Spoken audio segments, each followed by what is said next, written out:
अल्हम्दुलिल्लाहि हम्दन कसीरन तय्यिबन कमा अमर व अशहदु अल्ला इलाहा इल्लल्लाहु वहदहु ला शरीका लह व अशहदु अन्ना सय्यदना व सनदना व मौलाना मुहम्मदन अब्दुहु व रसूलुहु।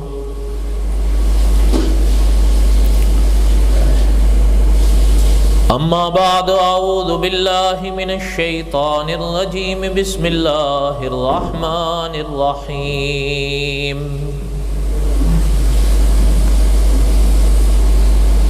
नहनु नकुस्सु अलैका अहसनल क़सस बिमा औहैना इलैका हादल क़ुरआन व इन कुन्त मिन क़ब्लिही लमिनल गाफ़िलीन। सदक़ल्लाहुल अज़ीम व बल्लगना रसूलुहुन नबियुल करीम व नहनु अला ज़ालिक लमिनश शाहिदीन वश्शाकिरीन वल्हम्दुलिल्लाहि रब्बिल आलमीन। अल्लाहुम्मा सल्लि अला मुहम्मदिन व अला आलि मुहम्मद कमा सल्लैता अला इब्राहीम व अला आलि इब्राहीम इन्नका हमीदुम मजीद। अल्लाहुम्मा बारिक अला मुहम्मदिन व अला आलि मुहम्मद कमा बारकता अला इब्राहीम व अला आलि इब्राहीम इन्नका हमीदुम मजीद। क़ससुल अंबिया अलैहिमुस्सलातु वस्सलाम हम जुमे के बयान में पढ़ रहे थे।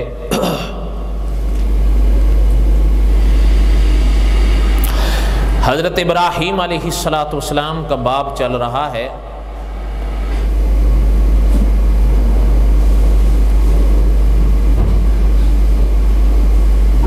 उलमा ने लिखा है कि अंबिया अलैहिमुस्सलातु वस्सलाम के जो किस्सस हैं वो फ़कत इसलिए नहीं हैं कि हम सुन लें और बस चल दें, बल्कि मेरे लिए भी, आपके लिए भी, तमाम आलम के लिए अंबिया अलैहिमुस्सलातु वस्सलाम के किस्सस में असबाक हैं, सबक हैं, इबरत हैं।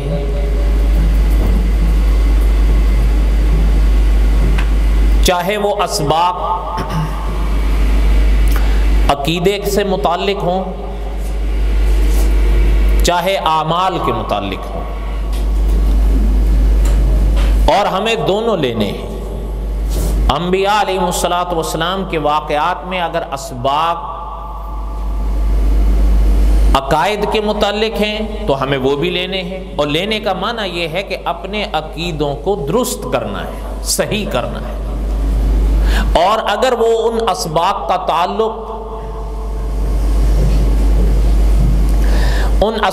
ताल्लुक अगर आमाल से है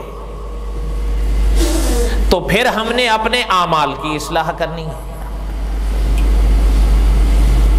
नहनु नकुस्सु अलैका अहसनल क़सस बिमा औहैना इलैका हाज़ल क़ुरआन।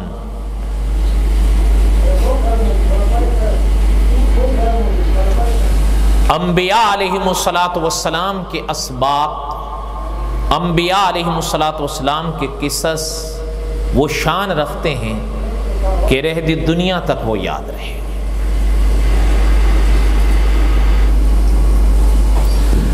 हम पढ़ रहे थे हज़रत इब्राहीम अलैहिस्सलातु वस्सलाम के वाक़यात। हज़रत इब्राहीम अलैहिस्सलातु वस्सलाम के वाक़यात में कुछ दुआएं मिलती हैं हज़रत की, जो अल्लाह ताला से हज़रत ने मांगी और अल्लाह ज़ुल जलाल वल इकराम ने उनको कबूल फरमाया।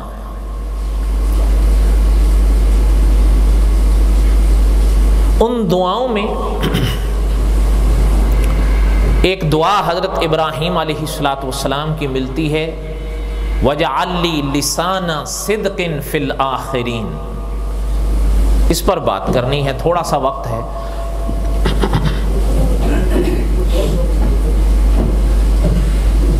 दुआ करें अल्लाह ताला हिम्मत दें। हज़रत इब्राहीम अलैहिस्सलातु वस्सलाम ने फरमाया कि अल्लाह वजअल्ली लिसाना सिद्किन फिल आखिरीन। इसका माना, इसका मफ़हूम उलमाए मुफस्सिरीन ने लिखा है, शायद लफ्ज़ी तर्जुमे पर गौर करें तो हम बात उस तरह ना समझ पाएँ, इसलिए जहाँ उलमा ने लफ्ज़ी माना लिखा है वहीं साथ में तफसीरी माना भी लिखा है। वो ये है वजअल्ली लिसाना सिद्किन फिल आखिरीन, कि मेरे अल्लाह मेरे तज़किरे, मेरी याद, मेरा ज़िक्र खैर मेरे बाद वाले आने वालों में रखना। ये दुआ थी हज़रत इब्राहीम की। बड़ी बड़ी बातें उलमा ने इस आयत के ज़िम्न में लिखी हैं।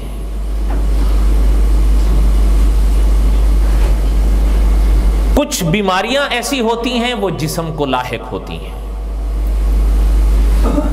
नज़ला है, ज़ुकाम है, बुखार है, दर्द है, ये जिस्म को लाहिक होता है। और उलमा ने साथ में लिखा है कि कुछ बीमारियां ऐसी हैं वो रूह को लाहिक होती हैं, रूह को लगती हैं। निफाक है, रिया है, दिखावा है, तकब्बुर है, घमंड है, ये रूह को लगते हैं। और उलमा ने लिखा है कि जैसे अल्लाह ताला ने जिस्म की बीमारियों के लिए अतिब्बा पैदा फरमाए, उनको तिब की सलाहियत बख्शी, इसी तरह अल्लाह ताला ने रूहानी बीमारियों के लिए रूहानी अतिब्बा पैदा फरमाए और उन्हें इन बीमारियों की दवा और दुआ की इस्लाह नसीब फरमाई, सलाहियत नसीब फरमाई।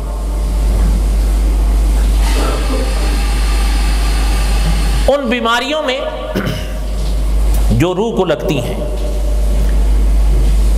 एक बीमारी है, उसका नाम है हुब्बे जाह। ये बड़ी खतरनाक बीमारी है।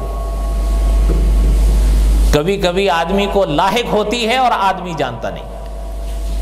और मुझसे आप बेहतर समझ सकते हैं, एक बीमारी वो है, खुदा ना करे अगर वो किसी को लगी और वो मान ले कि वाकई मैं बीमार हूं, अब उसको फिक्र होगी इसके इलाज की, अगर उसको अपनी जान अजीज है तो। लेकिन एक शख्स ऐसा है कि वो माने ही ना, और मानने की ना मानने की पहली कड़ी यही है कि वो जानता ही नहीं है कि मुझे बीमारी है। बैन ये हाल यहां है। हुब्बे जाह ऐसी बीमारी है, बसा औकात हमें लगी हुई होती है, हमें पता ही नहीं होता कि हुब्बे जाह की बीमारी है हमारे अंदर।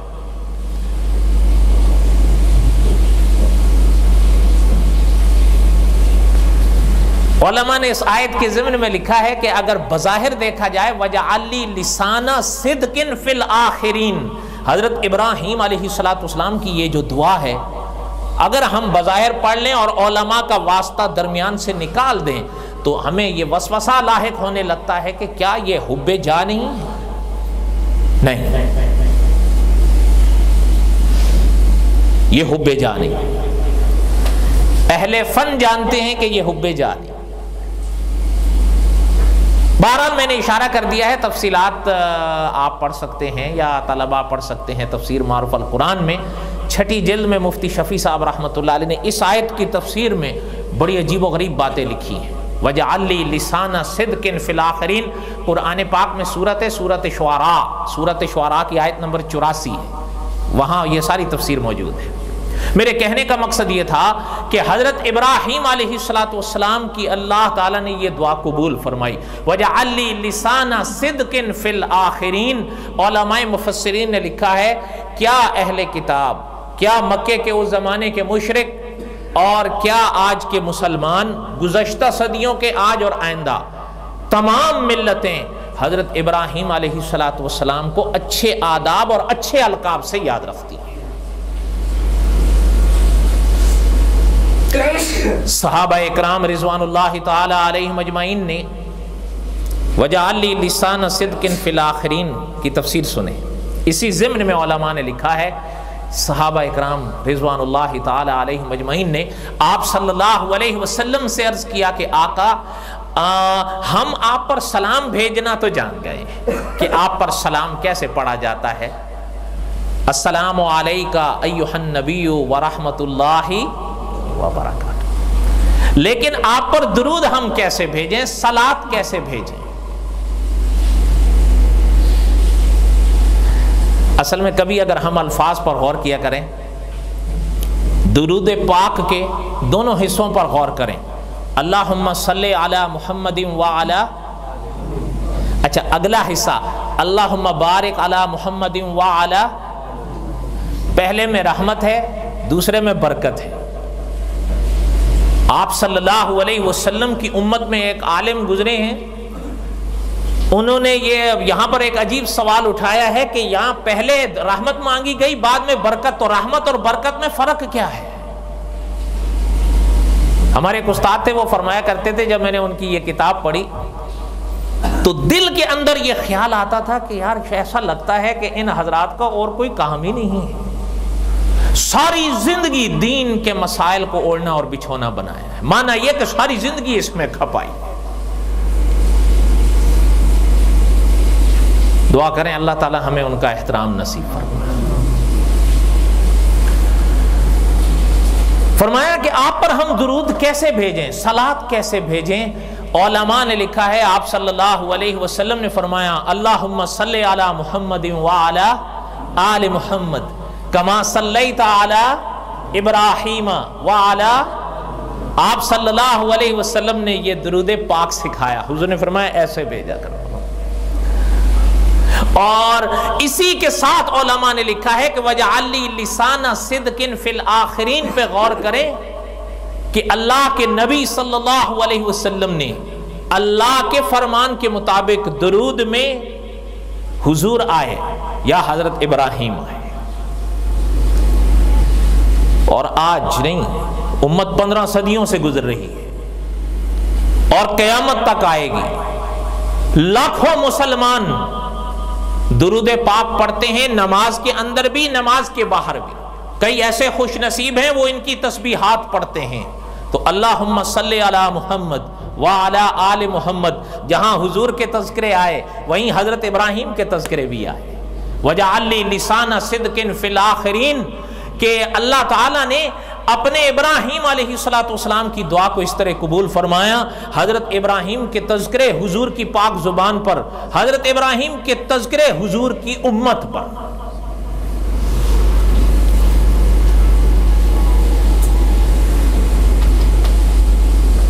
वजअलनी लिसाना सिद्किन फिल आखिरीन। चलते चलते एक बात अर्ज कर दूं, याद आई। उलमा ने बड़ी अजीब बात लिखी है। मैं आपसे पूछता हूं, आप और हम मदीना में हैं इस वक्त या बाहर हैं?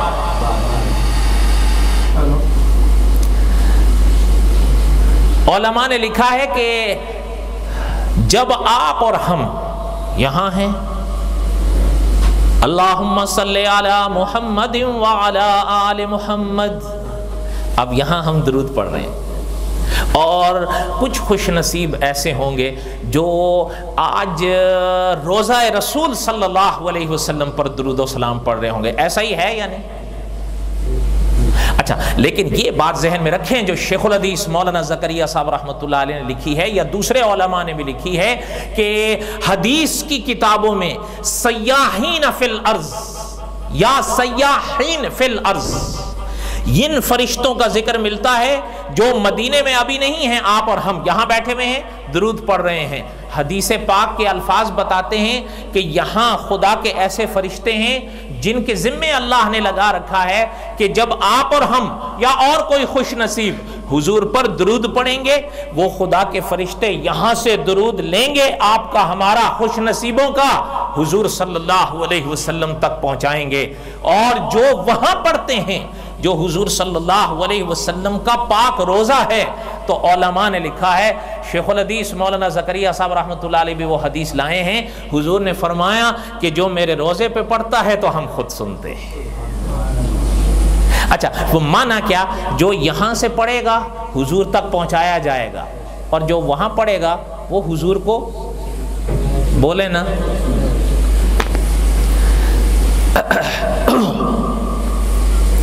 ये मसला तो आपने पहले भी सुन रखा होगा। एक आलिम हमारे फौत हो गए, वो बड़ी अजीब बात इरशाद फरमाया करते थे। इस मौके पर फरमाते थे, दोनों बातें आप सल्लल्लाहु अलैहि वसल्लम ने इरशाद फरमाई हैं। जो यहां से पढ़ेंगे उनके दरूद व सलाम हुजूर तक पहुंचाए जाएंगे। कौन पहुंचाएगा? और जो लोग खुश नसीब हुजूर के रोजे पर पढ़ेंगे, हुजूर खुद सिमात फरमाएंगे, खुद सुनेंगे। यह हदीस में है। इसलिए उलमा फरमाते हैं, अपने अकायद की हिफाजत करो कि कुछ कदीम अहले बिदअत थे, वो आए तो उन्होंने कहा कि जी वहां तो क्या यहां भी सुनते हैं, लेकिन फिर अब जदीद अहले बिदअत आए, उन्होंने कहा जी यहां तो क्या वहां भी नहीं सुनते। नहीं समझ आई बात? बस कुछ कह गया हूं मैं, नहीं समझ आई? या आप अगर थोड़ा सा गौर करें हदीसे आप मेरी ना माने, देखें, चले हो सकता है अबू दाऊद शरीफ आपके यहाँ ना हो, तिरमिज़ी शरीफ ना हो, या नसाई शरीफ ना हो, चले आमूमन घरों में फ़ज़ाइल आमाल तो होती है ना, है या नहीं? या अक्सर मसाजिद में होती है, मदारिस में होती है। फ़ज़ाइल आमाल में एक बाब है, एक किताब है शेखुल हदीस मौलाना ज़करिया साहब रहमतुल्लाह अलैह की, फ़ज़ाइल दुरूद शरीफ, है ना? आपने पढ़ी है या नहीं पढ़ी? अगर ना पढ़ी हो तो उसको पढ़ें, आपको उनमें हदीसें मिलेंगी। ये दोनों मिलेंगी, जो यहां पढ़ेंगे तो फरिश्तों के जरिए वो दुरूद व सलाम पहुंचाए जाते हैं, जो हुजूर के रोजे पर पढ़ेंगे हुजूर खुद समाअत फरमाएंगे। ये आपको हदीस में आप सल्लल्लाहु अलैहि वसल्लम के अल्फाज मिलेंगे। हुजूर ने फरमाया जो वहां पढ़ेंगे उनका पहुंचाया जाएगा, जो मेरे रोजे पर पढ़ेगा मैं खुद सुनूंगा। ये है एतदाल। क्या है? एतदाल। और यही रहना है, ना अफरात में जाना है ना तफरीत में जाना है। जो कदीम अहले बिदअत थे उन्होंने कहा कि जी वहां तो क्या यहां भी सुनते हैं, और जो जदीद आए उन्होंने कहा जी यहां तो क्या वहां भी नहीं सुनते। ये अफरात और तफरीत है, ना ये सही है ना ये सही है। मैं आपसे पूछता हूं, जब आप सल्लल्लाहु अलैहि वसल्लम ने फरमाया जो यहां पढ़ते हैं उनका पहुंचाया जाता है, तो कदीम गए या नहीं? वो रहे सही बात, सही मसले पर, आप बताओ। और हुजूर ने फरमाया जो मेरे रोजे पर पढ़ता है मैं खुद सुनता हूं। अब आप बताएं, जब ये हदीस पाक में अल्फाज आ गए, ये जदीद रहे सही मसले पर।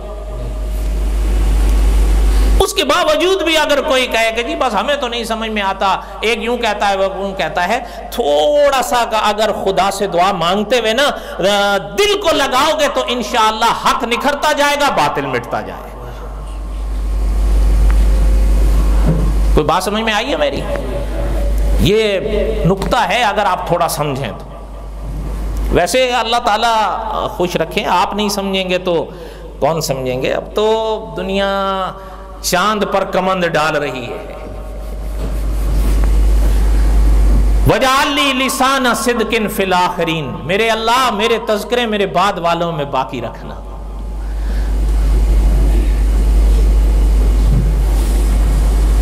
चलते चलते एक वाक़या आपको सुनाऊं ज़िम्न में, इसी अल्लाहुम्मा सल्ली अला मुहम्मद वजाली लिसाना सिद्किन फिल आखिरीन, इसी ज़िम्न में याद आया है।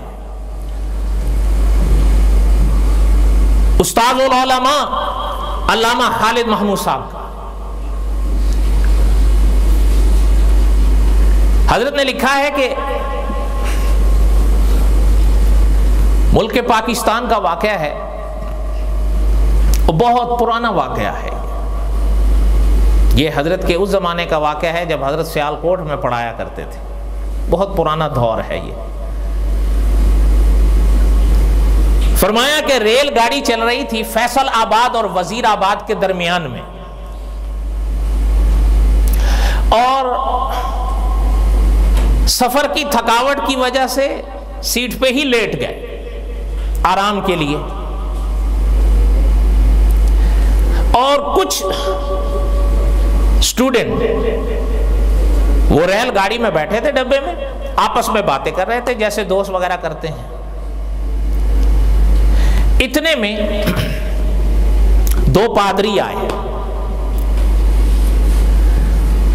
लिखा है हजरत ने कि जब दो पादरी आए तो वहां बैठ गए। मुसाफिरों से बातें तो होती ही हैं, चाहे वो हम मजहब हों और चाहे ना हो।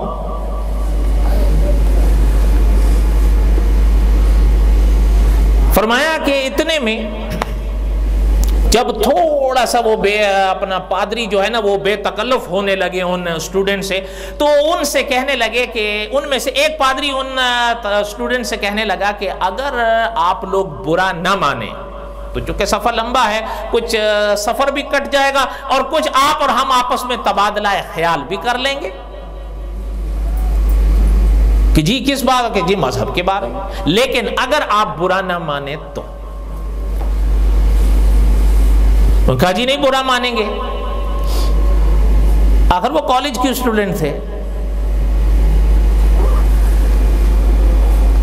अल्लामा साहब फरमाते हैं कि मेरे कान अब मुतवज्जे हुए कि अब कोई ना कोई बात आई। फरमाया कि पादरी साहब उन बच्चों से कहने लगे कि आप अल्हम्दुलिल्लाह मुसलमान हो, आपके यहाँ दुरूद पाक पढ़ा जाता है नमाज में भी और खारिज नमाज में भी। कहा जी हाँ। पादरी साहब उनसे कहने लगे आपको याद है? कहा जी बिल्कुल याद है। उनका जरा मुझे सुनाओ। तो तलबा ने सुना दिया, अल्लाहुम्मा सल्ली अला मुहम्मदिन व अला। अच्छा, जब अल्लामा खालिद महमूद साहब दामत बरकातुहुम फरमाते हैं कि जब बच्चों ने, लड़कों ने दुरूद पूरा सुना दिया, अब पादरी साहब ने कहा इसका तर्जुमा सुनाइए। क्या सुनाइए? वो कहने लगे जी तर्जुमा तो हमें नहीं आता।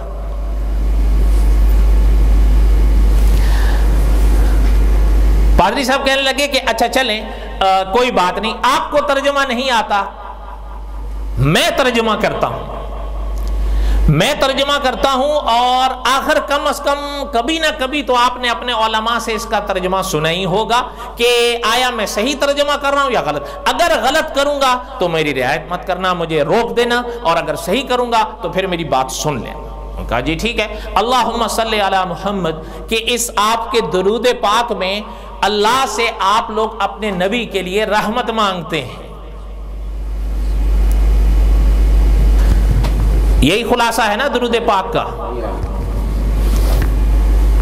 कहने लगे जी ठीक है। अच्छा, जब पादरी साहब ने पूरा तर्जुमा सुना दिया तो उनसे पूछने लगा कि अब बताओ ऐसा ही तर्जुमा करते हैं आपके उलमा या मैंने कोई गलत किया है? तो अल्लामा खालिद महमूद साहब लिखते हैं कि उनमें से एक स्टूडेंट कहने लगा नहीं जी ऐसा ही तर्जुमा करते हैं, आपने तर्जुमा सही किया है, जैसे हमने अपने उलमा से सुना है वैसा ही है, और तर्जुमा वैसे उसने सही किया था। अच्छा, अब अल्लामा खालिद महमूद साहब लिखते हैं कि पादरी साहब कहने लगे कि अब मैं आपसे लोगों से इसके मुतालिक एक सवाल करना चाहता हूं। कि जी करें। उन्होंने कहा जी सवाल यह करना चाहता हूं कि इस दुरूद पाक में आप लोग अल्लाह से अपने पाक नबी के लिए रहमत मांगते हैं, बार बार रहमत मांगते हैं।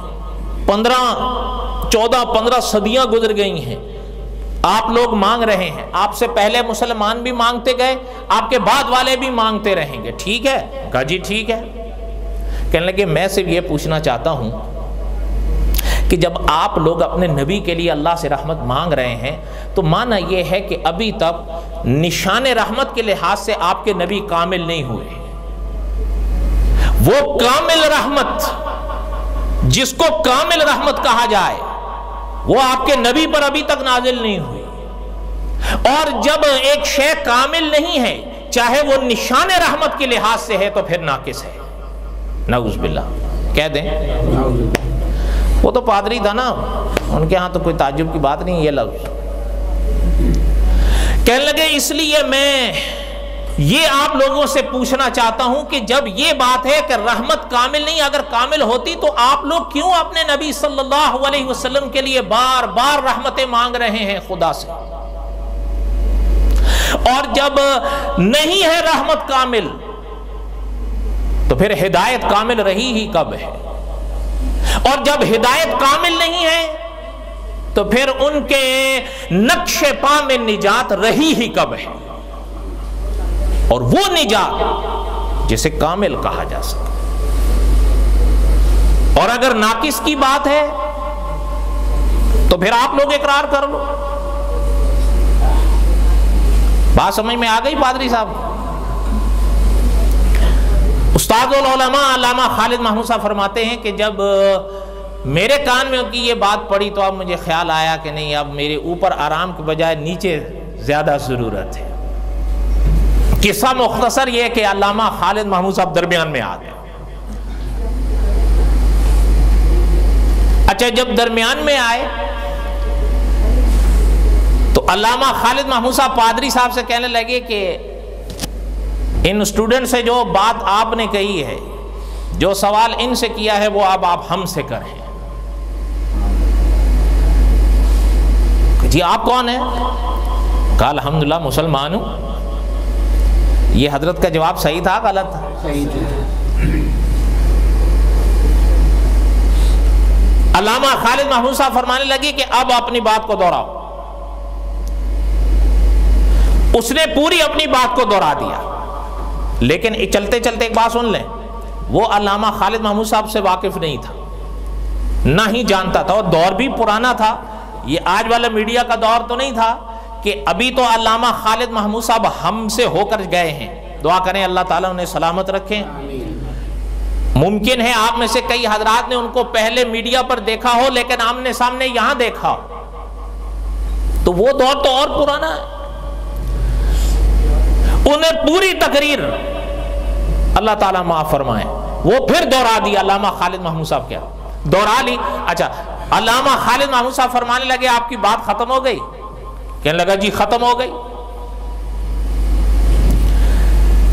अल्लामा खालिद महमूद साहब ने फरमाया आपकी इस पूरे बयान में दो लफ्ज बार बार आपने दोहराए हैं, एक कामिल है, एक नाकिस है। अगर आप देखें ना उसके जितने अल्फाज थे, कामिल और नाकिस, नाकिस और कामिल, कामिल और नाकिस, ये बार बार आ रहे थे या नहीं आ रहे थे? अल्लामा खालिद महमूद साहब ने फरमाया कि ये दो लफ्ज आपने बार बार कहे हैं। जी ठीक है। अल्लामा साहब ने फरमाया इनका माना करो। क्या करो? इनका माना करो। अब उसको क्या पता है कि मेरे सामने कौन है?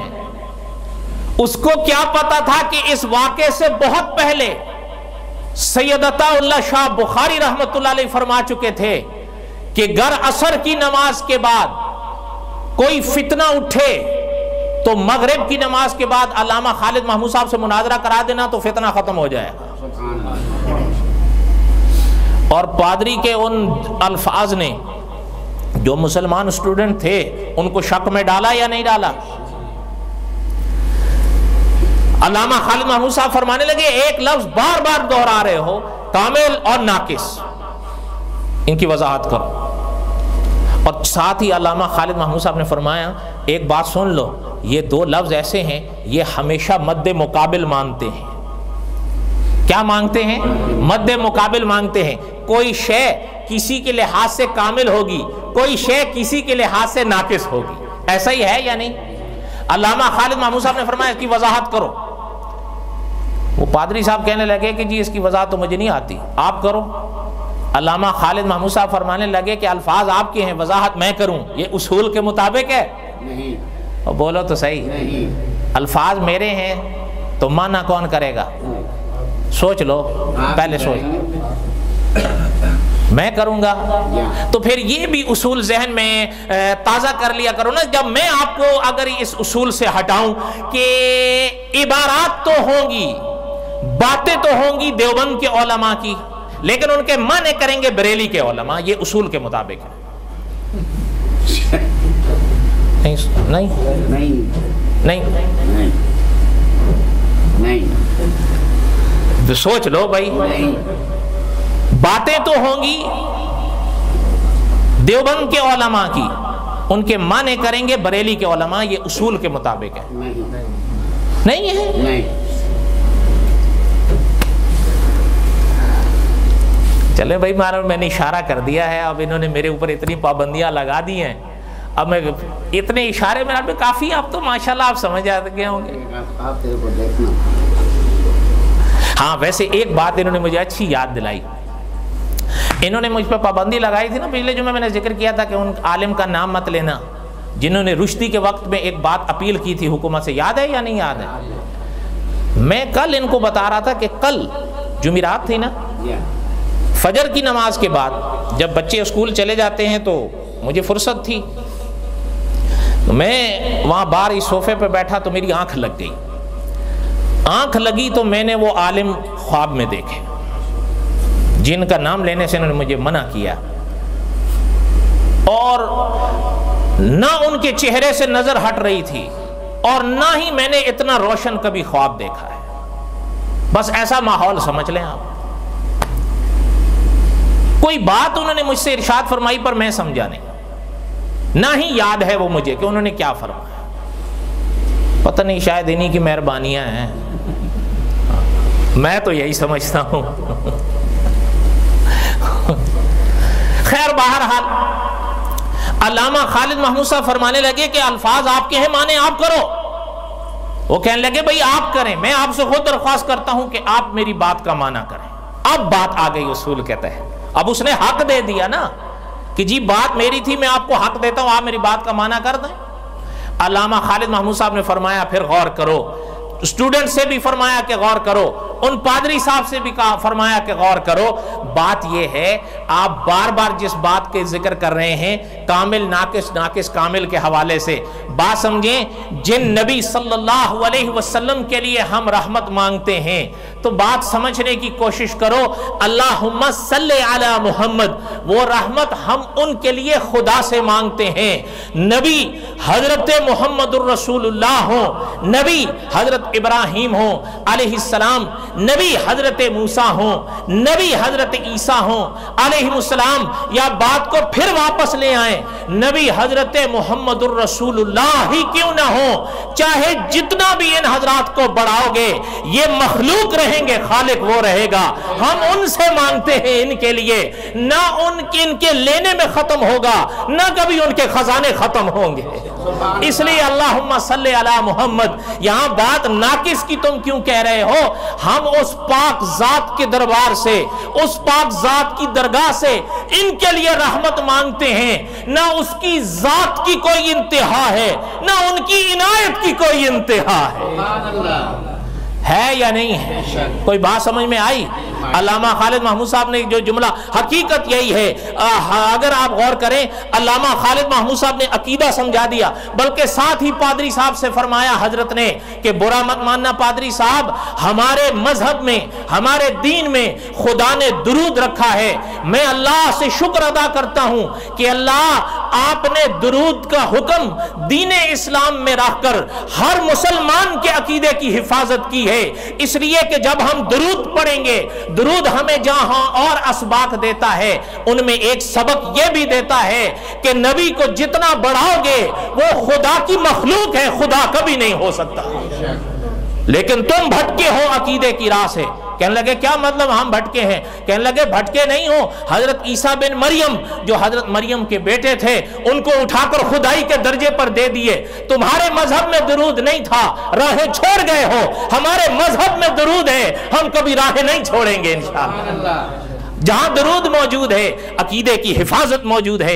हत्ता के मौलाना नूरुल हसन बुखारी रहमतुल्लाह अलैह ने लिखा है कि जहां भी अगर आप दुरूद पाक पढ़ें, दुरूद पाक पर अगर आप गौर करते जाएंगे, आपके अकीदा तौहीद को कभी भी कुछ नहीं होगा। क्यों? जब आप नबी के लिए रहमतें मांग रहे हैं, किन से मांग रहे हैं? अल्लाह से। तो बात ही खत्म हो गई है कि हर लिहाज से, हर लिहाज से, हर मुकाम से, हर लिहाज से जो जात खुद ब खुद है वो कौन है? न उस जात की इंतहा है, न उनकी सिफात की कोई इंतहा है, न उनकी इनायत की कोई इंतहा है। हमारे नबी के लेने में ख़त्म नहीं हो सकती, हमारे खुदा के देने में कैसे ख़त्म हो सकती है? हम ये कैसे अकीदा अपना सकते हैं कि आज हमारे नबी पे ऐसी रहमत हो गई है कि अब खुदा के पास कुछ नहीं रहा? नऊज़ बिल्लाह, ऐसा कह सकते हैं? नहीं कह सकते हैं। यह अकीदा तौहीद के खिलाफ है। आपके पास तो अकीदा तौहीद। अब मसला वही आ गया कि जी मसला यह है हजरत ईसा के हम उनको खुदा के, भाई क्यों? हजरत ईसा के कोई बाप नहीं थे। सबसे बड़ी दलील आ गई, क्या हजरत ईसा के कोई बाप? वो तो आपके मुताबिक भी हजरत ईसा के कोई बाप नहीं थे। तो अगर हमने हजरत ईसा को खुदाई दर्जा दे दिया तो ताज्जुब क्या है? लेकिन सूरत आले इमरान की पाक आयत हजरत अल्लामा खालिद महमूद साहब की जुबान पर आई, इन्ना मसला ईसा इंदल्लाहि कमसली आदम। अल्लाह ने फरमाया कि मेरे ईसा की मिसाल अल्लाह के नजदीक आदम जैसी है।